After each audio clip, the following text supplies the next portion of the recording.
natin papatulan ng pangunawa na lang, pag-ibig.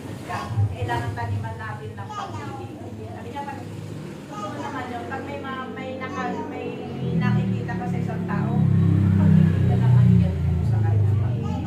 Kasi ang Diyos ay pag-ibig. Nasa atin nakamo ang Diyos. Sinasabi natin na nasa Diyos na tayo. Tapos wala naman tayong pag-ibig sa kapwa natin.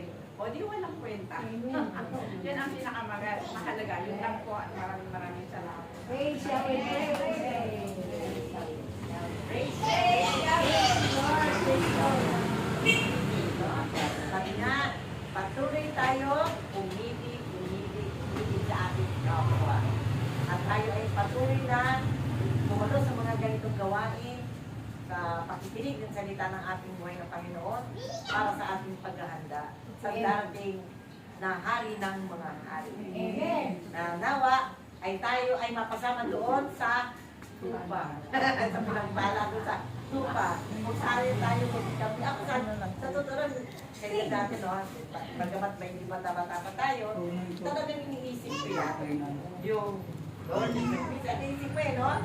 Ay ako mabupunta. Tama yung pati sa takot mo. Ibig sabihin, pag may takot ka pa, kulang ka pa.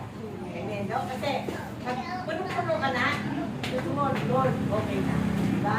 Kaya nasabi nga, patuloy tayong magpuno ng magpuno sa pagpupuri sa ating buhay ng Panginoon, sa pagtanggap sa ating buhay ng Panginoon, para sa ganun pagdating ng hari ng mga hari, ang ating Panginoon ng Kristo, tayo ay handa na. Tulad ngayon, handa na ba tayong magkaloob ng pagpapala na binigay sa atin ng ating Panginoon? Okay, ngayon ay tayo dadako na sa aming